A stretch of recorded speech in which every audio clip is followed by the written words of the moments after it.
মুক্তে নিয়ে যাই।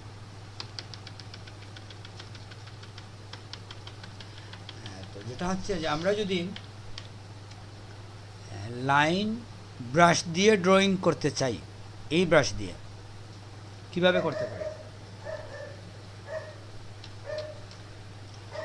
আপনি যদি শুধু একটা লাইন ড্রয়িং করতে চান আপনি পারবেন না। আপনার অনেক সময় স্ট্রেট আসবে, এই যে আমি নিচে, আপনি কি পারবেন এরকম স্ট্রেট নিতে এই লাইনটার মতো? সবসময় আমি নিজেই পারবো না, ঠিক না? তো আপনি যদি এখানে কোনো রেক্টেঙ্গল, ত্রিভুজ ড্রয়িং করতে চান ব্রাশ দিয়ে, খুব সহজে করতে পারেন। কিভাবে দেখেন, আপনি শিফট ধরেন, যদি কি হয় দেখেন তো, লাইনটা কি বাঁকা যায়? ওই দেখেন এখান থেকে আমি ড্রয়িং করতেছি, বুঝা গেছে? হ্যালো, জি স্যার, দেখতে পাচ্ছি। হ্যাঁ, তো আপনি এভাবে স্ট্রেইট লাইন ড্রয়িং করতে পারেন, ব্রাশটা সাইডে গেলেও কোনো সমস্যা নাই,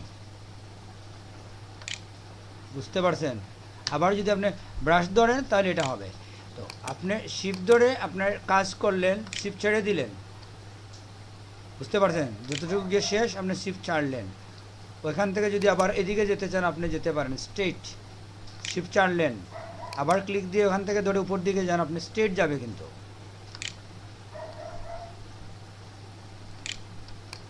একবার ছেড়ে আপনার কর্নারটা ঘুরতে হবে। তো চাইলে আপনি ব্রাশ দিয়ে স্ট্রেট যেতে পারেন, হ্যাঁ, এরকমও লাগবে না। একটা ইন্টারেস্টিং বলে যে শিফটে ধরে আপনি ওটা কর্নারে ক্লিক করলেও হবে, এটা আমি খেয়াল করি নাই।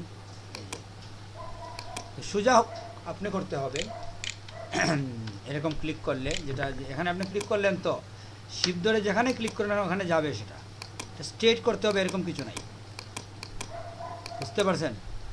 ছেড়ে দিলে ওটা শেষ।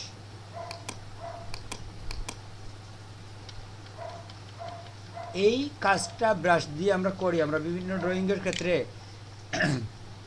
ওই লাইনে না গিয়ে আমরা অনেক সময় আছে এই লাইনগুলো এখান থেকে ড্রয়িং করে ফেলি, বুঝতে পারছেন কীভাবে? এটা হচ্ছে শিফট ধরবেন, ধরে আপনি করবেন, ঠিক আছে?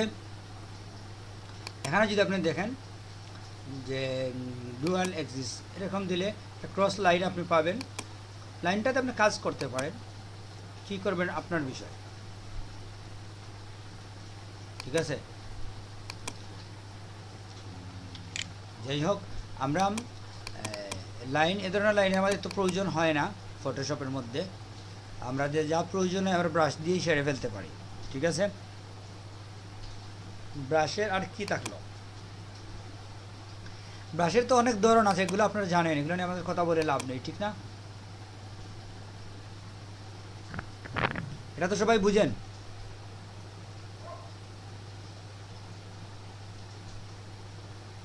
হ্যালো,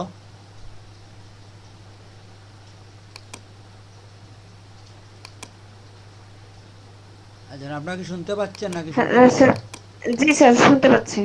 হ্যাঁ, এগুলো কি আপনারা বুঝেন এই ব্রাশের বিষয়টা? ব্রাশ এটা যে কোনো স্টাইল নিলে ওই স্টাইলে আপনার ব্রাশের মুখটা আসবে, এটা বুঝেন? জি না স্যার, এটা আগে দেখি নাই। কে দেখছেন? একটু মাইকে আসেন।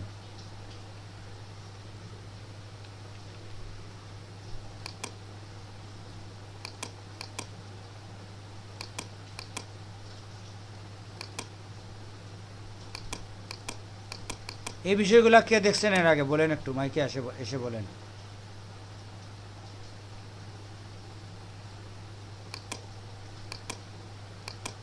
তো বিভিন্ন ধরনের ব্রাশ আছে এখানে, ওইগুলা দিয়ে আপনি ব্রাশের মুখের আকারের পরিবর্তন করতে পারেন, করে কাজ করতে পারেন। তো এসব আসলে প্রয়োজন নাই, বুঝছেন?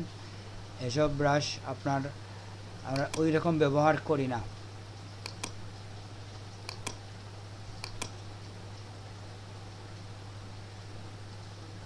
অনেক ব্রাশ আছে, এগুলো দেখলে শেষ নাই। এগুলো হচ্ছে ব্রাশ, যেটাই আপনি চয়েস করবেন আপনার ব্রাশের মুখটা ওই রকম হয়ে যাবে, বুঝছেন? বুঝেন নাই? এগুলার শেষ নাই, এসব আসলে আপনার নিজে নিজে আপনি দেখবেন। আমার ব্রাশের এডিটিংটা দেখাইছি, ব্রাশের নিপ কত ধরনের আছে আপনি এখান থেকে নেবেন, চয়েস করে নেবেন, ঠিক আছে? জি স্যার। সবটারই আউটপুট একই, ওইটার ফ্লো একই, ওইটার কি হবে কি না হবে ওগুলো আপনারা দেখবেন।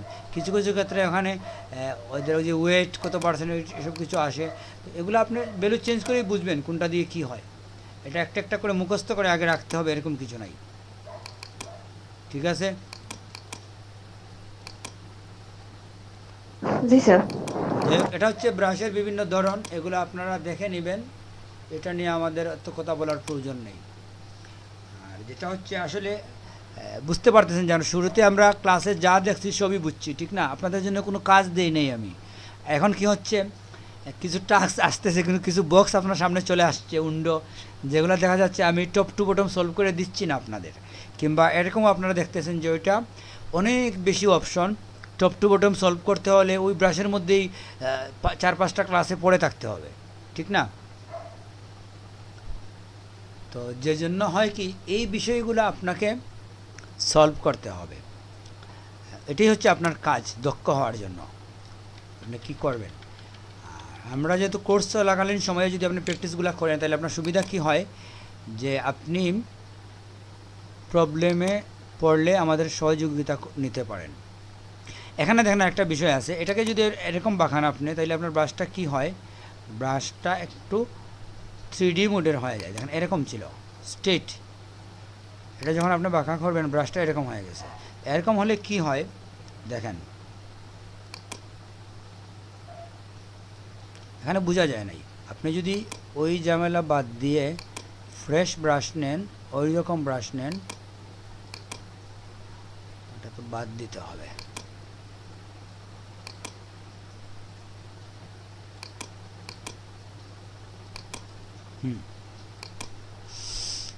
তো আমরা যদি এখন এটাকে এরকম এরকম করি, এটা দিকও পরিবর্তন করা যায়, ঠিক আছে? তাহলে কী হয় দেখেন, ওই যে লেখাটা স্প্রে, কেন আমাদের এখনও ব্রাশ চয়েস হয় নাই, বুঝছেন? ব্রাশটা আমাদের প্লেন ব্রাশ হতে হবে, এই হ্যাঁ এখন ঠিক আছে।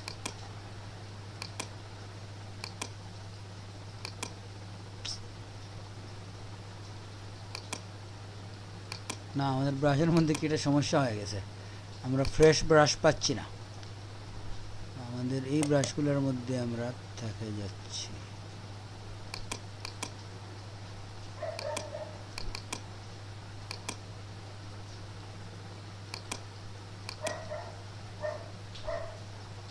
ওইখানে গেলেই ব্রাশটা চেঞ্জ হয়ে যাচ্ছে। এটা হচ্ছে ব্রাশের ডাইমেনশন, বুঝছেন? ব্রাশটাকে আপনি খাড়া রাখতে পারেন, একটু বাঁকিয়েও রাখতে পারেন, বিভিন্নভাবে রাখতে পারেন। আমি নিউ ফাইলে যাবো, এখানে ব্রাশের একটা প্রবলেম হয়ে গেছে, আমরা বেশি কাজ করে ফেলছি। তো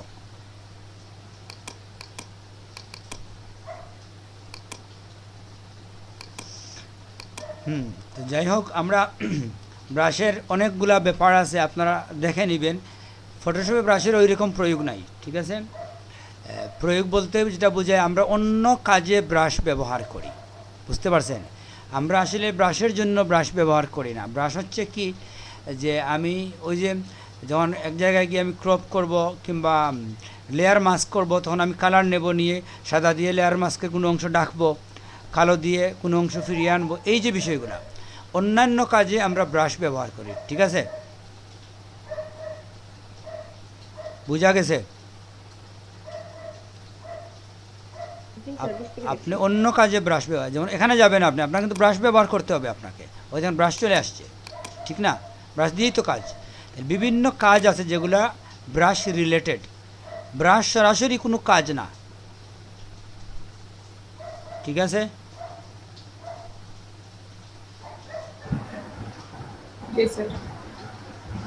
অতএব ব্রাশের ব্যবহার আমরা করব, বিভিন্ন টুলসের মধ্যে ব্রাশের ব্যবহার করব, আমাদের আস্তে আস্তে ক্লিয়ার হবে। আপনি যদি শুধু স্পেসিফিক ব্রাশগুলো দেখতে চান, এই জন্য আমরা দেখলাম যে কিছু কমান্ড আছে, ব্রাশ দিয়ে আমরা সোজা লাইন টানতে পারি কীভাবে, আর ব্রাশের মধ্যে ফ্লোরটাও কীভাবে চেঞ্জ করি, ব্রাশের মধ্যে আমরা কীভাবে ব্লেন্ডিং মোড অ্যাপ্লাই করতে পারি, এ ধরনের কিছু কাজ আছে, এগুলো আপনি দেখে রাখলেন। আমাদের প্রয়োজন হয় অনেক সময় বিচ্ছিন্নভাবে। তো যাই হোক, আমরা ক্লাসের শেষ পর্যায়ে চলে আসছি। আমরা যেহেতু কি বলে এটাতে আজকে আমরা যেতে পারবো না, কারণ এখানে অনেক সময় লাগবে কথা বললে। আমরা ছোটো আর একটা ব্রাশ দেখবো আজকে, দেখে ক্লাস শেষ করে দেব। এখানে ব্রাশ ছাড়া আর কিছু দেখার প্রয়োজন নাই, বুঝছেন? এগুলো সময় নষ্ট করে লাভ নেই আমাদের, এগুলো প্রয়োজনীয় না। এখানে আমরা আসি, এখানে দুইটা ব্রাশ আছে, হিস্ট্রি ব্রাশ টুল এবং আর্ট হিস্ট্রি ব্রাশ টুল। এটা আসলে 2 মিনিটে দেখানো যায়, এই জন্য এটা এখানের মধ্যে আসলাম, সামান্য একটা বিষয়। তো ধরেন আপনি একটা ছবি নিয়ে আসেন স্ক্রিনে,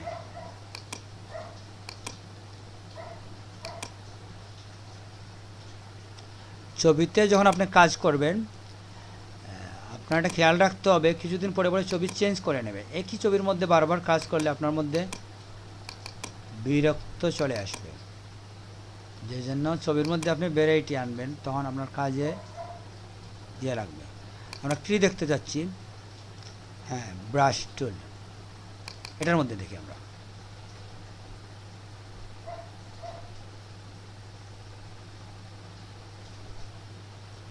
এগুলো অনেক অনেক ফ্রেশ কালার, ঠিক না? ক্লিয়ার দেখা যাচ্ছে। অরিজিনাল মরিচের থেকেও এখানে কিন্তু সাইজ বড় হয়ে গেছে, তারপরেও ক্লিয়ার, ঠিক না?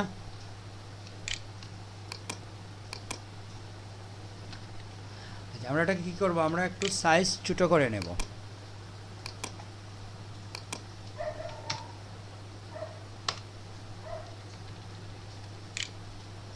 এই ছবিটাকে যদি আমরা ব্ল্যাক অ্যান্ড হোয়াইট করি, ব্ল্যাক অ্যান্ড হোয়াইট করার অনেকগুলো পদ্ধতি আছে।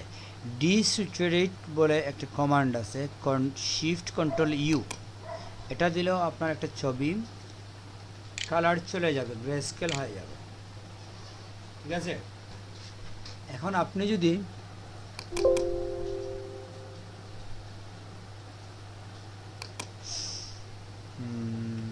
ফিরে যাই, আমরা দেখি এই সাইজটাকে সে অ্যাকসেপ্ট করবে না বলছে, ছোটো করে নেই।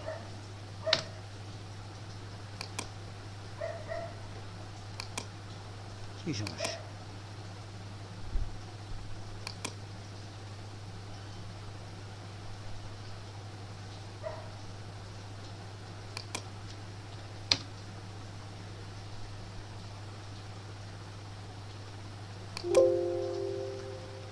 আমরা এই ছবিটা কেন নিতে চাচ্ছে না, এটা আমরা বাদ দিলাম। এই ছবি আমাদের সময় যেহেতু কম, আমরা যেতে যাব না, ঝামেলার মধ্যে যাব না, আমরা এই ছবিটা দেখি। হ্যাঁ, এটা ঠিক আছে। তো এই ছবিটাকে আমরা একটু সাইজ সামান্য ছোটো করি। এই ছবিটাকে আমরা কি করলাম? সাদা কালো করে দিলাম।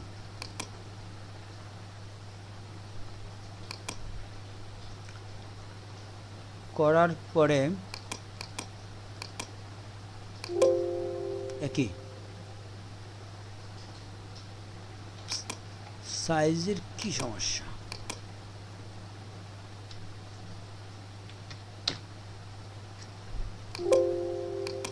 প্রথমে কিন্তু ছিল, যা আছে তাই রাখলাম আমরা। দেখেন এখানে কি একটা সাইজ পরিবর্তন করতে গিয়ে কি সমস্যা হয়ে যাচ্ছে। ওটাতে যদি হ্যাঁ, যাই হোক, এটা আসলে কি একটা সমস্যা ছিল যে আমরা যখন ডিস্ট্রিবিউট করব ব্ল্যাক অ্যান্ড হোয়াইট হয়ে যাবে। তো এখন যদি আপনি দেখেন ছবির কোনো অংশতে আমরা গিয়ে নেই, একটা নিউ লেয়ার নেই কাজের সুবিধার জন্য। ছবির কোনো অংশতে যদি আপনি হিস্ট্রি ব্রাশ টুলে যান, গিয়ে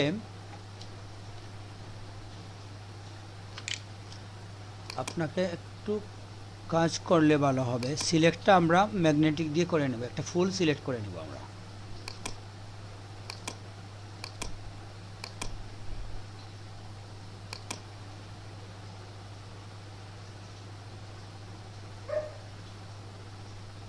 একটা বিষয় আপনি দেখেন, আমি কিন্তু যে লেয়ারের ফুল সিলেক্ট করতেছি এই লেয়ারের মধ্যে কিন্তু আমি নাই, আমি নিউ লেয়ারে আছি, বুঝছেন? কিন্তু সিলেক্ট হচ্ছে ওইটার ভিতরেরটাই।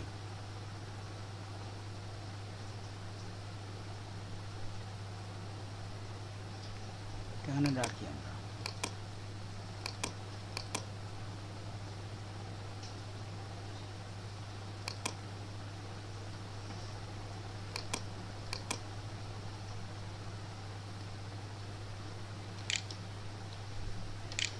বাকি একটা সাদা কালো অবজেক্টের মধ্যে একটা বিষয়কে আপনি কালার করলেন, ওটা ফোকাস চলে আসবে, ঠিক না?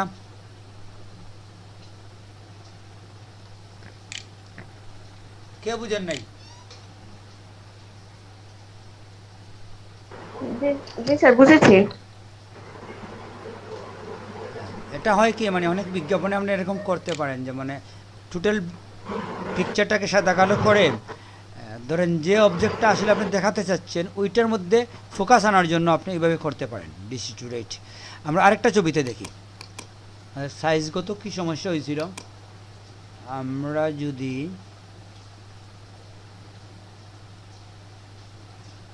হ্যাঁ, এই ছবি থেকে শুধু বিড়ালটাকে আমরা কালার করব আর সব সাদা কালা করে দেব।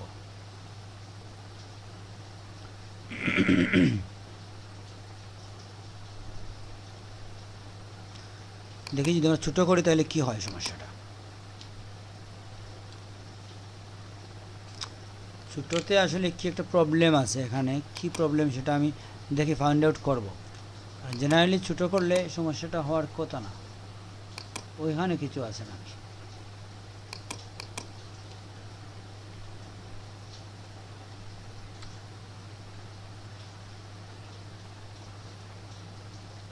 এখন কি ছোটো হয়েছে?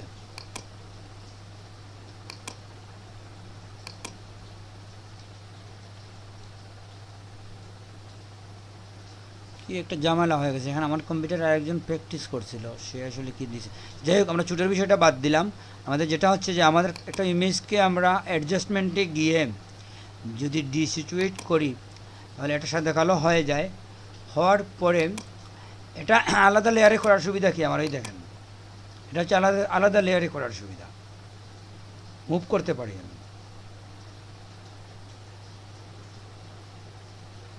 ঠিক আছে। আর যদি আমি সেম লেয়ারে করতাম ওটা ফিক্স থাকতো। এখানে যদি আমরা প্রত্যেক ক্ষেত্রে এটা আমরা এই জন্য করি যেটা নিউ লেয়ার নেই, এটা আমাদের কাজের জন্য সুবিধা হয়। নিয়ে আমি যতটুকু কালার করতে চাই, ধরেন এই বিড়ালের যে ইয়েটা আছে কী বলবো, সোয়েটারটা আছে, শুধু এটাকেই কালার করব। ওটা কিন্তু লাল কালারের। আমরা কুইক সিলেকশন টুল দিয়ে করি।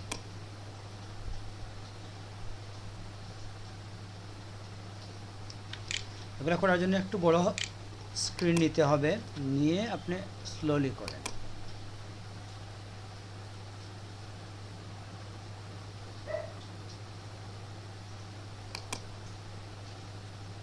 কি সমস্যা, পুরোটা সিলেক্ট হয়ে গেছে। এটা আসলে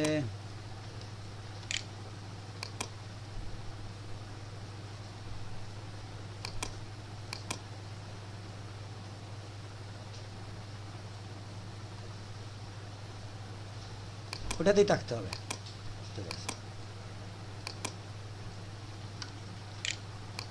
কুইক সিলেকশন টুলটা ওইভাবে প্রয়োগ করা যায় না, বুঝছেন, ওইটা লেয়ারে থাকলে হয় না। কিছু কিছু ম্যাগনেটিক টুলে হয়ে যায়, এটা হয় নাই। আচ্ছা, ওই অংশটা নিলাম আমরা, নিয়ে এখান থেকে আমরা আবার একসাথে মাল্টিপল সিলেকশন নেওয়া যায়, এটা তো আপনারা জানেন।